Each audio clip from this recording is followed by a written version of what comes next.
Streaming from Oklahoma's own digital studio, this is OU Football Update, brought to you by Brahms. All right, hi everybody. Welcome to another Sooner Pod here on Oklahoma's Own Sports, midweek edition of OU Alabama Week.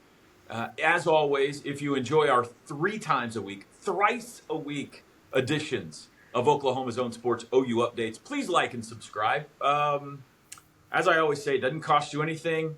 Nothing's going to change in your viewing experience. If you don't like it, then don't like it. But please subscribe. Tell your friends, your enemies, whatever. It helps us on the analytics. I welcome in now my partner at News 9, C. Willie, Chris Williams. What's up, Chris? Toby, my whole week is confusing because the Venables press conference was Monday instead of Tuesday. I cannot figure out what day it is this week. Yeah, it's funny how your life revolves around that. I'm a little confused because my wife has decorated for Christmas already. So I'm gonna play this during the entire interview. It's okay. It's in my office now. I got jingle bells in here. There's all kinds of stuff going on. All right. Since we last talked, the college football playoff rankings have come out. The second edition. Not too much movement. BYU lost, so they dropped down. So everybody else slid up, which means OU went from 12 to 11. They're the first team out now instead of the second. That moved Texas into the bracket, but still, Chris, in great shape if they can take care of business on Saturday. Yeah, it's always confusing. I mean, BYU lost to another playoff team that was one spot behind them, only lost the season, and now they're out of the playoff picture. Right. On Notre Dame, 0-2 Notre Dame that's how they started the season. They're still in the conversation ahead of Miami, who beat them. We don't need to get into all that. OU and Texas both just slide up one spot, and they're both, feeling good if you can win. But we keep talking about this weekend is OU, Bama, Texas, Georgia. You got to win those games to stay in the conversation. Notre Dame's got a fairly tough game this weekend. They go to Pitt, so we'll see if they can keep the wins rolling. You know what would be interesting is if OU won Saturday, if OU won out, how high could they get? Mm-hmm. That's an interesting conversation because obviously they would have beaten a team ahead of them in Alabama. They would have racked up 2 more good wins along the way. It depends on what other teams. You would certainly think they would jump Notre Dame in that scenario that has 2 losses. Texas has a good chance. I mean, I think they will be hosting a first-round playoff game, but would they be the 5, 6, 7, or 8? That'd be a fun conversation. But you got to go win in Tuscaloosa yes. for that to be realistic. Another scenario that is out there that Reese Davis brought up on the selection show is that the ACC could get left out of this altogether. I'm not sure I realized that was even a possibility. I think most people did, that is the Power 4 conference champions and the highest ranked group of 5 champion that get the automatic bids. That's not the case. It's the 5 highest ranked conference champions. And so if the American Conference champion or the Sun Belt or multiple finish above the ACC champ in the rankings, then they don't get a spot. And it's far-fetched a little bit, Chris, but it's not far-fetched, maybe too strong. There's a developing scenario here because the ACC keeps imploding on itself where the ACC could be left out of this altogether, which would be astonishing. Yeah, well, we'll just call it fetched, not far-fetched. But yeah, near-fetched. The fortunate thing for the ACC is we haven't seen the dominant, usually each year there's a G5 team that's in the ranking conversation, maybe even top 15. They benefit from that a little bit, but you're right. If one of the lower ACC teams wins it, and if they keep all beating each other, then wouldn't that be something? That would there'd be a lot of people calling for change with the playoff structure again. People already are, but man, it just gets juicier and juicier, doesn't it? South Florida, if they went out, they're going to be pretty highly ranked. James Madison, the 4th president of the United States, if they were to win out. Anyway, it's worth keeping an eye on. If you want that scenario to unfold, I think you need to root for Duke to win the ACC. Duke has 4 losses but 3 of them came in non-conference play. They've only lost 1 conference game. So they're very much in the hunt to go to the ACC championship game. Got a little bit of a tough schedule down the stretch. But if Duke were to win the ACC with 4 losses, I don't know. I know. We could have a mighty debate between Duke and James Madison for the final playoff spot. I want to talk some basketball with you because I was in McCaslin Fieldhouse last night and I watched the Sooners win over Arkansas Pine Bluff. Before we do that, though, Chris, I'm hungry. How about a word from our friends at Brahms? It's time to enjoy the sweet taste of Brahms Strawberry Shortcake Sundae. Our creamy vanilla ice cream is nestled on top of Brahms fresh-baked golden bundt cakes with spoonfuls of delicious strawberry topping all around, complete with fluffy whipped cream and a cherry to create the perfect flavor combination. Strawberry goodness is waiting for you at Brahms. Have you had the Brahms sauce?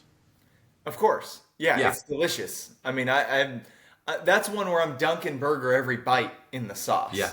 It's Nuggets, burgers, fries go good in Brahms sauce. It's all good. Basketball, what'd you think about the Sooners, let's see, what was it, 95-69 win over Pine Bluff Tuesday night in McCaslin? Yeah, McCaslin, by the way, I'll ask you that at the end. I thought that it was a solid bounce back, especially the way, probably the last 3 quarters of the game. I know they don't play quarters, but from about midway through the first half on, they kind of stepped up a little bit, especially second half. Tay Davis, message received from Porter Moser, huh? Yeah, that was our first real glimpse, I think, at what he could be. Tay Davis came from Notre Dame, much ballyhooed in the transfer portal, and averaged 17 points a game for them last year. And the first couple of games, he was okay, but wasn't certainly one of their top 3 or 4 best players. Tuesday night, he was incredible. 13 points, which is all well and good, but he had 15 rebounds. His former career high was 10. And he had 11 offensive rebounds. So he had more offensive rebounds than his former total rebounding career high was. We were sitting by Mike Hout, the great media relations director for OU, and he was passing us notes, most rebounds in a game since. And during a break, I said, what's the all-time OU record for offensive rebounds in a game? And he said, that's not something that has been kept. Total rebounds for a game has been kept, but it hasn't been broken down into offense and defense. And I said, well, let's just say this is it. Let's just make it up and say Tay Davis has just broken the OU record for most offensive rebounds in a game with 11. And he laughed and said, you got to remember, Alvin Adams had 28 rebounds in a game one time in this building. I don't know how many of those were on the offensive end. We probably ought to give Alvin some credit. He may have the record in actuality. But Tay was great, and Porter Moser likes to say he got his athleticism into the game. He also had 4 assists and 3 steals and 2 blocked shots. Like, it was a stat stuffer of a game. So when you've got an athlete like that, a defender like that who can go get rebounds, he was all over the court. That's a great weapon for them. Toby, before we continue with the actual play, you were down there in the arena. I was jealously watching. I was actually watching from the Paycom Center, so not a bad other place to be. But what was it like in there? How was the atmosphere? It's fun. I would say that it's pretty much all students. It seats about 3,500. There were a few donors or season ticket holders or parents that were there, but probably 3,000 or so were students that were in there. All of them given free T-shirts. They're playing games with them the whole time. Jalen Moore came back to the game. Bob Stoops was there. Doc B, Sooner legend Doc B in the house. So it was fun. It was somewhat subdued because the game wasn't great until early second half. And then the Arkansas Pine Bluff big man, his last name was Scott, started talking trash to the students behind the OU bench. And then the whole place came alive because they saw that he was interacting with them. And so then it got a little raucous. And about that time, OU went on a big run, and it was fun. I just love that venue, man. hopefully they can get this arena deal done in Norman. I think it's a great plan to build a new arena down there on I-35. But if for some reason it doesn't, my preference all along has been I wish they could figure out a way to expand McCaslin Fieldhouse. Mm-hmm. It is an awesome looking building. It's got tons of history in there.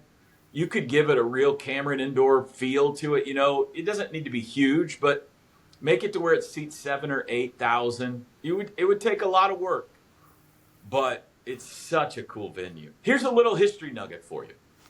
They played in McCaslin, OU did from 1928 to 1975. The very first game ever played there in 1928, OU beat Fog Allen's Kansas Jayhawks 45-19. It was the second largest margin of defeat in Fog Allen's history. And then OU went undefeated the rest of the season. First game ever. How about that? That's kind of fun. Yeah, that is awesome. The great Fog Allen. Yeah. I love that Porter Moser has brought this back, and once a year they play over there, and I think the students like it as well. Yeah. All in all, though, not a necessarily comforting performance. I think the last 8 minutes or so looked great. They got out and they were running, and quite frankly, Pine Bluff just hit the wall. Like they couldn't keep up with them anymore.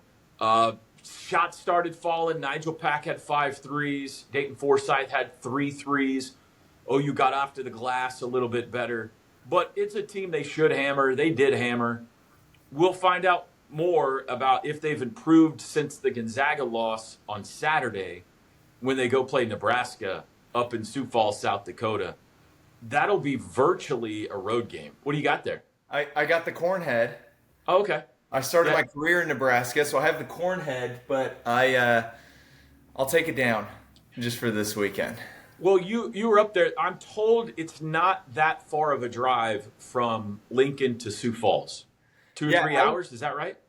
3 did you say? 2 or 3? 2 or 3. Yeah, it's about, I was in northeast Nebraska, Norfolk, and maybe an hour, a little over from there, and Lincoln's about 2 hours south of Norfolk. So yeah, about 3 hours. They should have a good showing. Well, it's going to be cold too. Nebraska fans don't have to come from Lincoln. The whole state are Husker fans. Yeah. So it sounds like that it's sold out with Nebraska fans. So it'll be a virtual road game in what is I haven't been there, but I'm told the Sanford Pentagon is pretty cool, and that Sioux Falls is a cool town too. So good test. Battle of the Big Reds, the old OU Nebraska showdown coming up on Saturday. And they've got a bunch more really intriguing non-conference games ahead of them. They got Marquette in Chicago the day after Thanksgiving.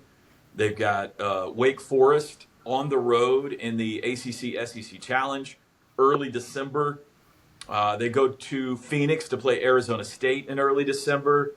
They've got Oklahoma State in that Bedlam doubleheader in downtown Oklahoma City in mid-December. So by the time SEC play rolls around, they'll be good and tested. Yeah. Hey, you mentioned the 5 threes from Pack. He has the quickest release. He'll come off like an off-ball screen. I mean, and then he also doesn't care where he is on the court. No. But it seemed like he hit him when they needed those moments too, right? The other team starts going to run or the energy starts to fall, and he just, unbelievable how quick he can get that ball out. I think that's one of the things that should be appreciated about him is he's an old head. He's been around.